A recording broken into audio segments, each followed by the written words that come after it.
Welcome to Arjuna Government Exams Quiz. Today's current affairs. Let's begin. Arjuna सरकारी परीक्षा quiz में आपका स्वागत है। आज की करंट अफेयर्स। चलिए शुरू करते हैं। Question 1.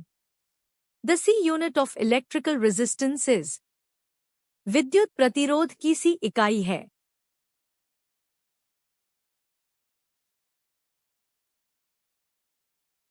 The correct answer is ohm. Ohm is the C unit for electrical resistance, named after Georg Simon Ohm. सही उत्तर है ओम। ओम विद्युत प्रतिरोध की सी इकाई है, जिसका नाम जॉर्ज साइमन ओम के नाम पर रखा गया है। Question 2. Which of the following principles explains the working of an electric motor?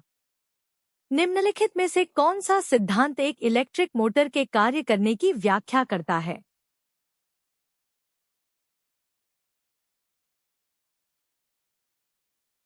The correct answer is Fleming's left-hand rule.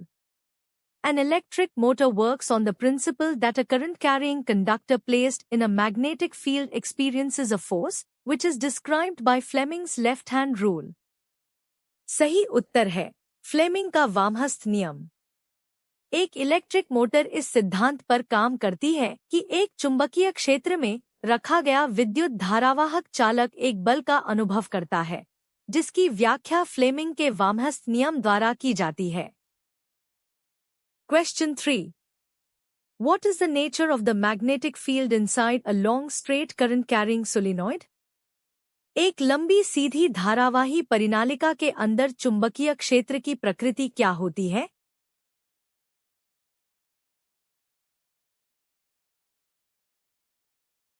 The correct answer is uniform and strong. The magnetic field inside a long straight current carrying solenoid is uniform and strong, resembling that of a bar magnet. सही उत्तर है समान और प्रबल।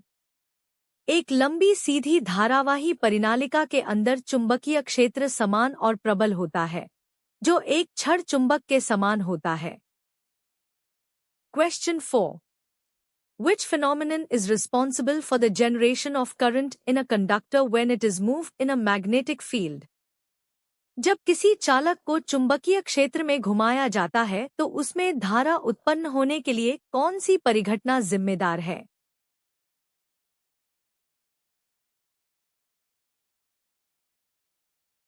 The correct answer is electromagnetic induction. Electromagnetic induction is the production of an electromotive force, and thus current, across an electrical conductor in a changing magnetic field. सही उत्तर है विद्युत चुंबकीय प्रेरण। विद्युत चुंबकीय प्रेरण एक बदलते चुंबकीय क्षेत्र में एक विद्युत चालक में एक इलेक्ट्रोमोटिव बल और इस प्रकार धारा का उत्पादन है। Question 5. The photoelectric effect demonstrates which aspect of light? प्रकाश विद्युत प्रभाव प्रकाश के किस पहलू को प्रदर्शित करता है?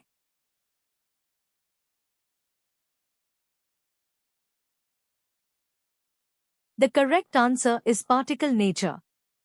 The photoelectric effect, where electrons are emitted from a material when light shines on it, provides strong evidence for the particle nature of light, photons. सही उत्तर है कण प्रकृति।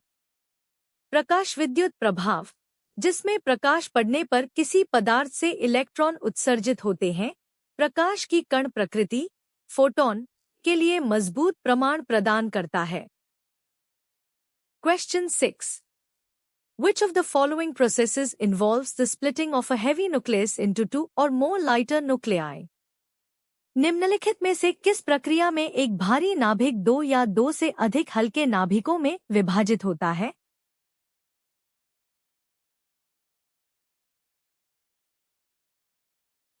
The correct answer is nuclear fission.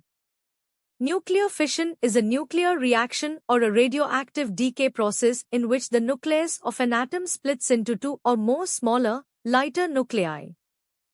सही उत्तर है नाभिकीय विखंडन।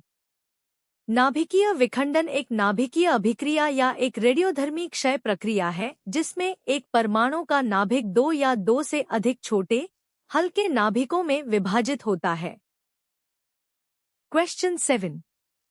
As per recent news, the Indian government plans to sell what percentage stake in Life Insurance Corporation, LIC? हाल की खबरों के अनुसार भारत सरकार जीवन बीमा निगम, LIC, में कितने प्रतिशत हिस्सेदारी बेचने की योजना बना रही है?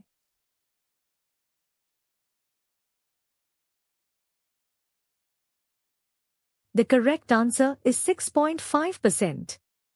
The government announced its intention to sell a 6.5% stake in LIC, aiming to raise over 30,000 crore rupees. सही उत्तर है 6.5%। सरकार ने LIC में 6.5% हिस्सेदारी बेचने का इरादा घोषित किया, जिसका लक्ष्य 30,000 करोड़ रुपए से अधिक जुटाना है। Question 8. Which Indian university was recently ranked India's number 2 government university for patents? किस भारतीय विश्वविद्यालय को हाल ही में पेटेंट के लिए भारत के नंबर 2 सरकारी विश्वविद्यालय के रूप में स्थान दिया गया?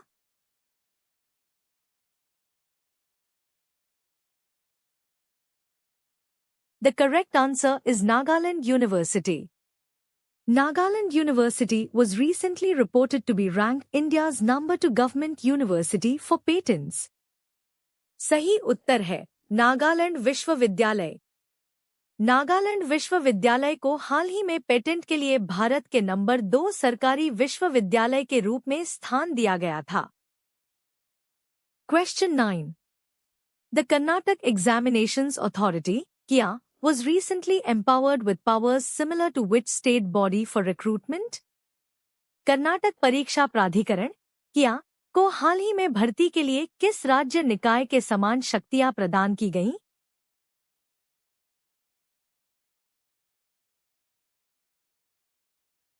The correct answer is Karnataka Public Service Commission, KPSC. The KIA was recently named a recruiting authority and empowered with KPSC-like powers, as per recent news. सही उत्तर है कर्नाटक लोक सेवा आयोग, KPSC. हाल की खबरों के अनुसार KIA को हाल ही में एक भर्ती प्राधिकरण नामित किया गया और KPSC जैसी शक्तियां प्रदान की गईं। Question 10. The doctrine of lapse was introduced by which Governor General of India? व्यपगत का सिद्धांत, डॉक्ट्रिन ऑफ लैप्स, भारत के किस गवर्नर जनरल द्वारा पेश किया गया था?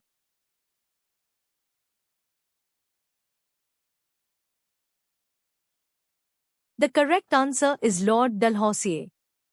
The doctrine of lapse was an annexation policy extensively applied by Lord Dalhousie in India. सही उत्तर है लॉर्ड डलहौजी। व्यपगत का सिद्धांत लॉर्ड डलहौजी द्वारा भारत में व्यापक रूप से लागू की गई एक विलय नीति थी। Question 11. Which article of the Indian Constitution grants the right to constitutional remedies? भारतीय संविधान का कौन सा अनुच्छेद संवैधानिक उपचारों का अधिकार प्रदान करता है?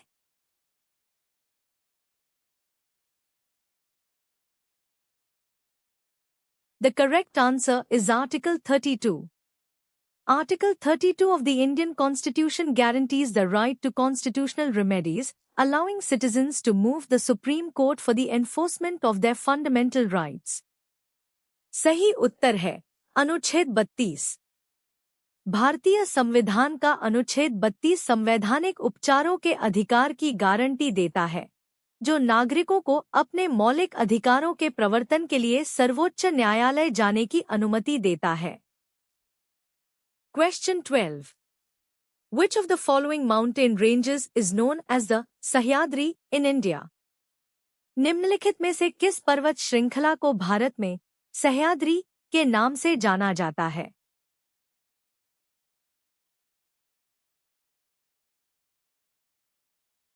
The correct answer is Western Ghats. The Western Ghats, running parallel to the western coast of the Indian peninsula, are also known as Sahyadri. सही उत्तर है पश्चिमी घाट। पश्चिमी घाट, जो भारतीय प्रायद्वीप के पश्चिमी तट के समानांतर चलते हैं, को सह्याद्री के नाम से भी जाना जाता है। Question 13. What is the primary function of the Reserve Bank of India's (RBI) repo rate? भारतीय रिजर्व बैंक (RBI) की रेपो दर का प्राथमिक कार्य क्या है?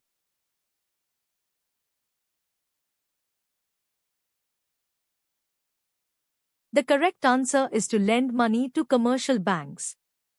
The repo rate is the rate at which commercial banks borrow money from the Reserve Bank of India (RBI) against the pledging of government securities.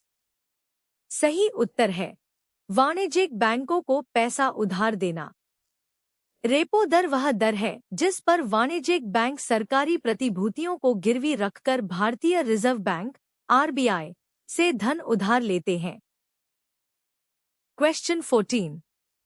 The term biodiversity hotspot was coined by which environmental scientist? जैव विविधता hotspot शब्द किस पर्यावरण वैज्ञानिक द्वारा गढ़ा गया था?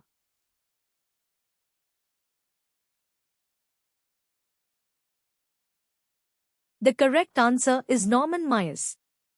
The concept of biodiversity hotspots was introduced by environmental scientist Norman Myers in 1988. सही उत्तर है नॉर्मन मायर्स। जैव विविधता हॉटस्पॉट की अवधारणा पर्यावरण वैज्ञानिक नॉर्मन मायर्स ने 1988 में प्रस्तुत की थी। Question 15. Which of the following is the primary site for photosynthesis in plants? निम्नलिखित में से कौन सा पौधों में प्रकाश संश्लेषण का प्राथमिक स्थल है?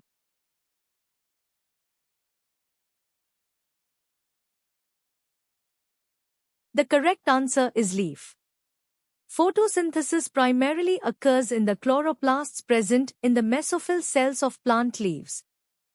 सही उत्तर है पत्ती प्रकाश संश्लेषण मुख्य रूप से पौधों की पत्तियों की मेसोफिल कोशिकाओं में मौजूद क्लोरोप्लास्ट में होता है। Thanks for watching. Subscribe to Arjuna Government Exams Quiz for a new quiz every day. देखने के लिए धन्यवाद। हर दिन नई क्विज के लिए अर्जुना सरकारी परीक्षा क्विज को सब्सक्राइब करें।